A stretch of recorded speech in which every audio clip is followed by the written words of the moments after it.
education department, why nominate Linda McMahon to be the education department secretary if you're going to get rid of the education department? Because I told Linda, I hope you do a great job and put yourself out of a job.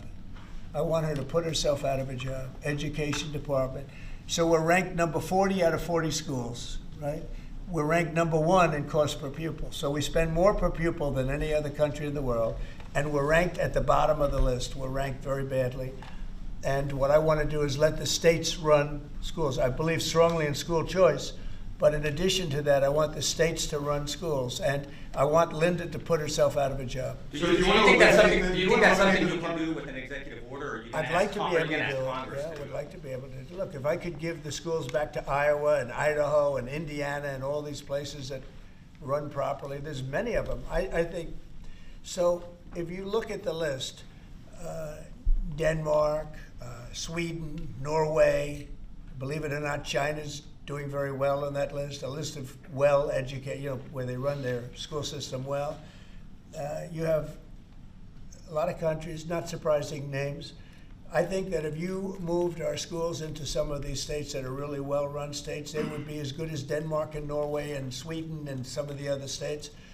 And then you'd have the laggards, and you know who they are. I don't have to go to it, but you'd have the laggards, the same laggards that are laggards with everything else, including crime. But even them, you'll break it into systems. As an example, if you went to New York, you go to Westchester County, you go to Dutchess County, you go to Suffolk and Long Island and Nassau and Long Island. You have maybe 6 or 7 locations, and you have New York City, which would include the 5 boroughs. And I think even that would run much better than it does right now. Same thing with Los Angeles or California. You'd have Riverside. You'd break it up into 6 or 7, but most of them would be states, and you'd have one. Like in Iowa, you give it to the state of Iowa. You give it to the state of Indiana. You give it. These are really well-run states. They don't have debt. They don't have problems. They don't have any crimes, relatively speaking, to speak of. And you would have education that would be the equivalent of Norway and Denmark and various other places that are at the top of the list. So we're at the bottom of the list, and we're the most expensive. We're at the top of the list when it comes to cost per pupil. We spend more money per pupil than any other nation in the world, and yet we're rated number 40. The last ratings came out, you saw them. So they talk about 40 countries. We're rated number 40.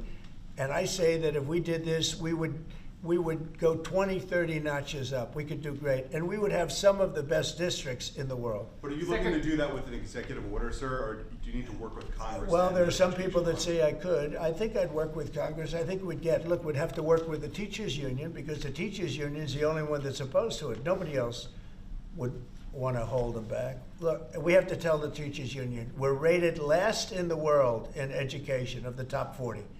We're rated last. We were 38. Now we're 40. We went to 39. We went to 40. We're at 37. But we're at 40 now. The thing just came out. That's under Biden. Remember that. Secretary Rubio.